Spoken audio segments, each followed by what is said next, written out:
Hello, I'm Gemma McCreel, the Foundation Phase Leader and Years 1 and 2 teacher at Ysgol Borthyn in Rhythm. Today I'm going to be sharing with you our approach to teaching and learning and how we've been adapting our approaches to prepare for the new curriculum for Wales. Here is just a quick overview of what I'll be sharing with you today. Steps 1 to 4 show our process of and approach to planning, starting with topic hooks and big tasks with a focus on one of the 4 purposes.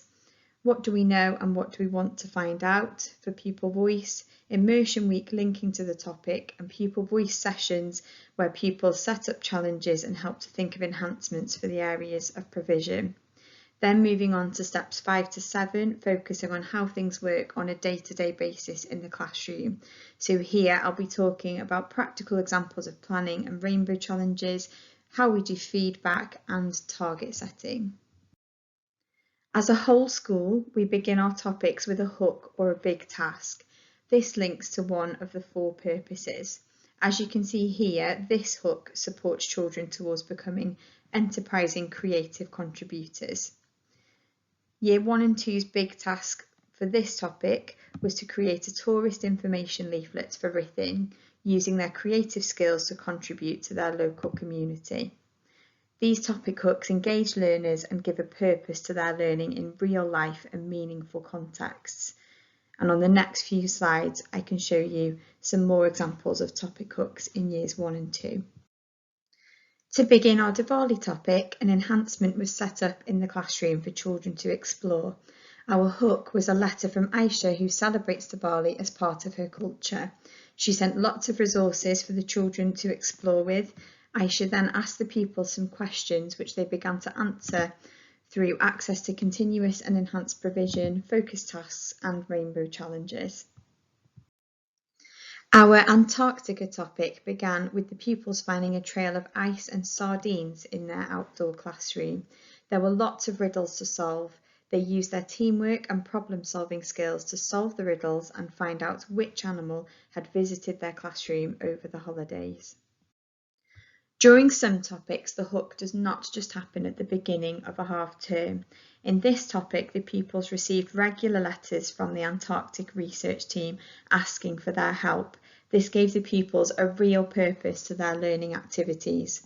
As a whole school, we've seen a great improvement in engagement through the use of topic hooks. Here we received a letter from the Antarctic research team asking us to help them to find a penguin that had gone missing from the Antarctic. The pupils then linked this to their prior experience of their topic hook, finding the trail and solving the riddles. It was then our job to think of the best way to spread the word that he had gone. During pupil voice sessions, the children gave their ideas based on prior learning and experiences, and these ideas were then implemented into teacher planning. At the end of this topic, the pupils received a final letter from the research team to inform them that the penguin had been found.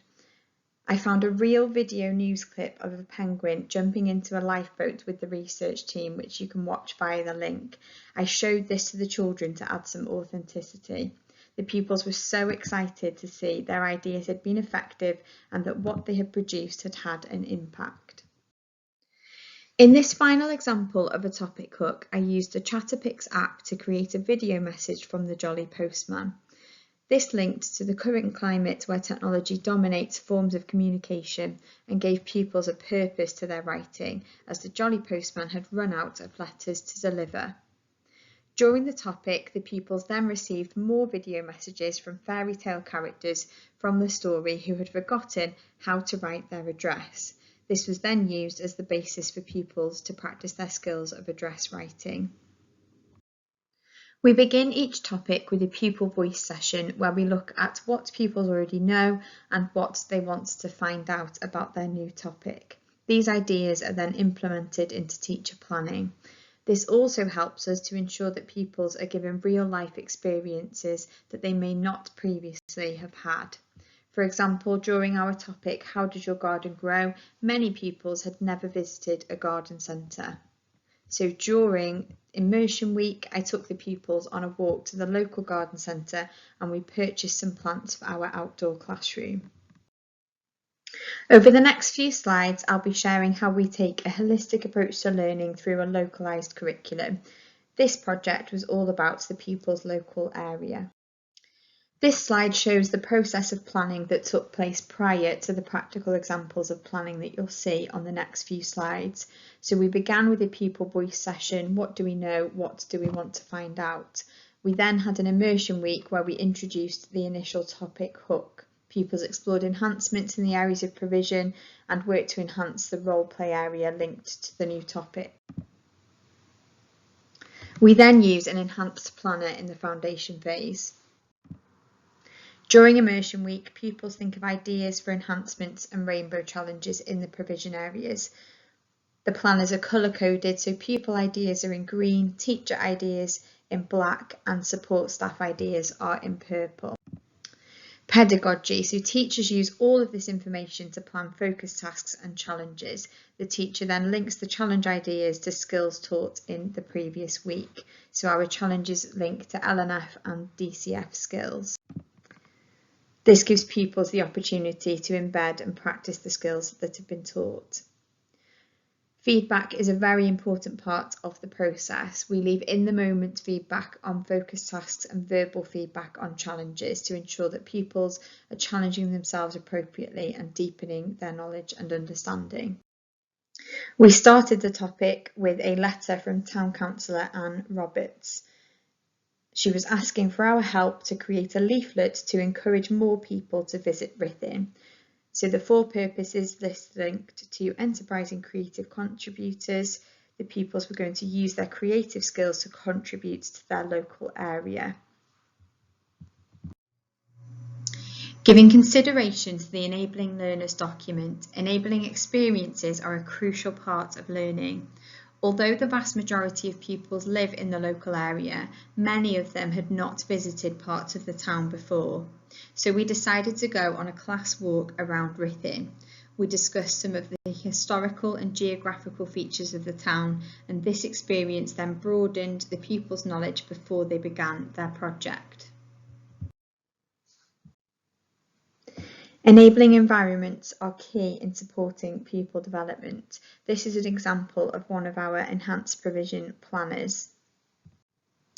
So here you can see the colour code showing pupil, teacher and teaching assistant ideas. And numbers indicate the week that a challenge has been set within a half term. This helps the teacher to keep track of which challenges have been set and which need to be set in the following weeks. Posters are created for each challenge and pupil names are put onto the poster when they have thought of an idea.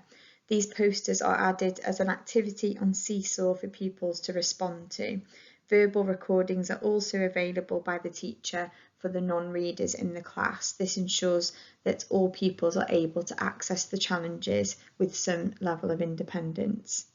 The teacher adds LNF or DCF skills into the challenges based on what has been taught in previous weeks for the children to practice and embed skills. The seesaw icons are put into the poster and I colour these yellow to show the pupils which seesaw tools they will need to use to complete this challenge. Dewi Ddraig reminds the pupils of what they need to evidence to be able to collect their lolly stick. Following our walk around Ruthin, the pupils engaged in a coding activity to navigate their way around Ruthin. These are the AOLE What Matters statements that pupils were working towards during this task. The pupils explored materials and worked in groups to create Ruthin landmarks spotted on their class walk with junk modelling materials. They built on prior knowledge of position and direction to map out routes from our school to different landmarks in town. Pupils then used their communication skills to give directions to their talking partner. So during this task, pupils had to make links between the AOLEs to achieve the end outcome. The pupils did lots of research and built upon their own knowledge of the town. They then collected their ideas together. They used their DCF skills to research along with their own experiences. This real life context gave a purpose to the pupils' work. They were so engaged in the tasks as they knew that what they were working on would benefit their local area and have a real impact. We then looked at an example of the Ruthin Art Trail leaflet. The children had had some experience of following this trail during our walk of the local area. We noticed that there was lots of information out there for grown-ups, but not so much for children. This then gave us an audience for our writing. The pupils made leaflets for children the same age as them. The pupils then knew that they were creating their leaflets for children like themselves, but children who weren't as familiar with Ruthin. To complete this task, the children had to make links between humanities and languages, literacy and communication. Then here is an example of some of the leaflets that the pupils created. To end this topic, we had a special visit from Ruthin Mayor Heather Williams at the time and Town Councillor Anne Roberts. All of the pupils were given a special prize for putting so much effort into their leaflets.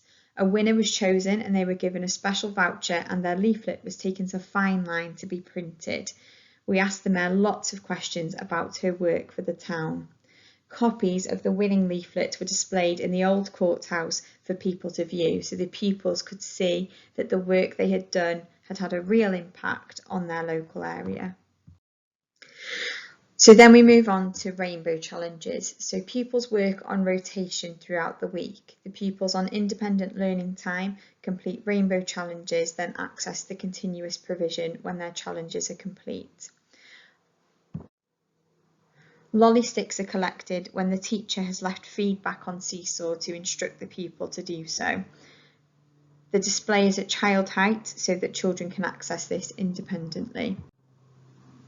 To encourage the children to complete their challenges each week, we have a reward system in place. We use Class Dojo for lots of different rewards throughout the week, one of them being a reward for completing rainbow challenges. So each time the pupils make a rainbow, which is 5 lolly sticks, they get 5 dojo points. Every 10 dojo points the pupils earn, they choose a prize from the numbered boxes. This also develops pupils' numeracy skills as they are always trying to work out how many more points they need to reach their next prize. So how do we ensure that pupils challenge themselves appropriately when completing their independent tasks? This is a process that we have continually tweaked until we found a way that works for us. And depending on the cohort of the children, it's something that we look at the beginning of each year to make sure that the system meets the needs of all pupils. So some challenges are starred whilst others are open-ended. So 1 star is tricky, 2 star is trickier and 3 star is trickiest. Pupils choose their own level of challenge thinking about their learning zones. So we have the panic zone, the learning zone and the comfort zone, and we use the learning pit to support pupils' understanding of this. Feedback is a crucial part of this process. So for every challenge a pupil completes, the teacher records purposeful feedback, which moves learning on. Once pupils re-upload and show that they have responded to the feedback, lolly sticks are then awarded. Pupils then record a comment to say that they have collected their lolly stick to ensure that lolly sticks are not awarded more than once for the same task. The pupils use Seesaw independently to evidence their challenges. We have Year 2 classroom monitors, so we have Seesaw support and challenge champions. And we teach the pupils to follow a process when completing their challenges. So first, to try to read the poster themselves, or if they're unable to do this, to listen to the teacher's recording of how to complete the challenge. If they're still unsure, then they then go to a challenge champion or Seesaw support, depending on the kind of help that they need. Then if they're still unsure, they come and find an adult. Here is an example of how teacher feedback facilitated a pupil to up-level their learning and challenge themselves appropriately. This pupil chose to do a 1-star challenge but was capable of more. Teacher feedback challenged the pupil to have a go at a higher level challenge. So below is an example of what the feedback said. Well done, super measuring. I think you could challenge yourself further and try a mat where you need to measure in centimetres. The pupil then uploaded their completed higher level challenge and was then awarded their lolly stick. Enabling adults are a key factor in supporting pupil development, and this is not just the teacher, this is any adult working in the classroom. So our enabling adults set expectations for learning through differentiation and feedback, ensure pupils challenge themselves appropriately through purposeful feedback. They create a safe and supportive environment in which pupils can learn through play-based activities. They observe completion of challenges and know the right time to intervene and model, deepening understanding of developmental needs of the learners. We use Seesaw folders to show cross-curricular and links between the AOLEs. Here you can see links between Curriculum Cymraeg, showing that it's an independent challenge, and Maths and Numeracy. Then the Mr Earth task is DCF, Humanities, Languages, Literacy and Communication. Finally, this is an example of how we do target setting at Ysgol Borthyn. So teacher assessments are based on focused tasks, observations and completion of rainbow challenges. Targets are set on Seesaw. This means that pupils have easy access to them and know where to find them. It's manageable for teachers, and parents and carers are also able to view the targets from home. Progress is noted in purple and new targets are set when one is achieved. Targets are also set as home challenge tasks. An example of this you can see on the right hand side. This means that both parents and carers and pupils become more familiar with the targets as they're working on them on a weekly basis at home and in school. As pupils' home situations are all different and every pupil is individual, I decided to change the homework tasks to must do and might do. So as a school, we have must do tasks for each week, which include reading and target practice. Then might do tasks are optional for pupils and parents or carers to complete. Examples of this are programmes such as RM Easy Maths and Teacher Monster to Read, topic-based activities which could be craft, enjoying the outdoors. We include mindfulness and wellbeing activities and also encouragement to look through their journal with their families to talk about what they've been doing in school. Thank you for listening. This has been a continual process for us and the changes have not happened overnight. We've had to take the time and put the effort in to adapt processes. We're flexible in our approaches. What has worked for us one year might not be able to work exactly the same way the following year, depending on the needs of the cohort of learners. Pupil voice has been a really important part of this for us, and we feel that the children are much more engaged in their learning. This has been an example of how things work in years 1 and 2. But everything is progressive. So in the nursery reception classes, pupils are just beginning to learn how to use Seesaw independently.